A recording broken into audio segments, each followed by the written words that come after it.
Class 10th में एक lesson है, लेसन 4 द्विघात समीकरण। ठीक है, तो द्विघात समीकरण किसे कहते हैं, पहले ये चीज़ जानना होगा ना। तो द्विघात समीकरण होगा क्या, जिस समीकरण का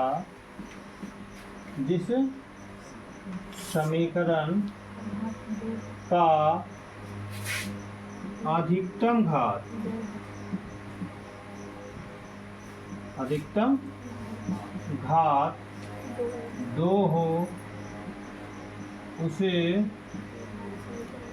द्विघात समीकरण कहते हैं।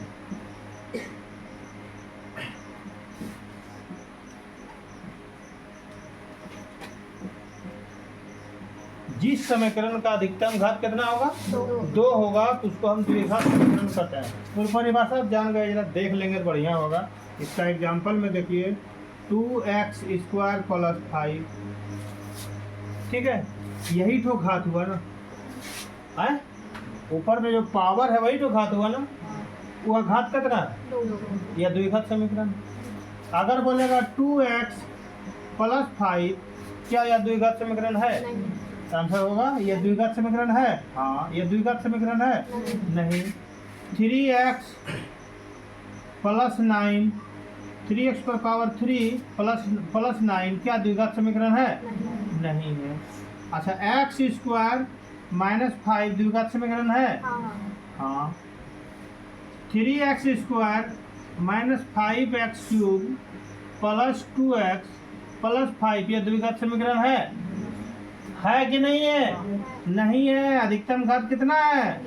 3। यह द्विघात समीकरण नहीं है। आपको पूरे समीकरण में खोजना होगा कि सबसे बेसी घात कितना है। सबसे बेसी घात अगर 2 होगा तो द्विघात समीकरण है। इस समीकरण में देखिए, सबसे बेसी घात कितना है? 2। द्विघात समीकरण है। इसमें सबसे बेसी घात कितना है? यह द्विघात समीकरण। क्लियर हुआ? द्विघात समीकरण किसे कहते हैं, समझ में आया? क्या कहेंगे, कोई पूछेगा द्विघात समीकरण किसे कहते हैं, कि जिस समीकरण का अधिकतम घात 2 हो उसे द्विघात समीकरण कहते हैं। हमको लगता है 3 बार बोलिएगा अभी याद हो जाएगा। हैं, और उसको तो रटना नहीं है, समझना है। यदि हम समझ गए तो याद हो गया। समझना है, रटना नहीं है। ठीक है, रटिएगा तो भूल सकते हैं, लेकिन समझ गए ना तो भूलने नहीं देगा, भूल नहीं सकते हो। जिस समीकरण का अधिकतम घात 2 तो वह क्या होगा, द्विघातीय समीकरण कहलाता है। ठीक है, चलिए हम लोग 4.1 में चले, इसको लिख लो।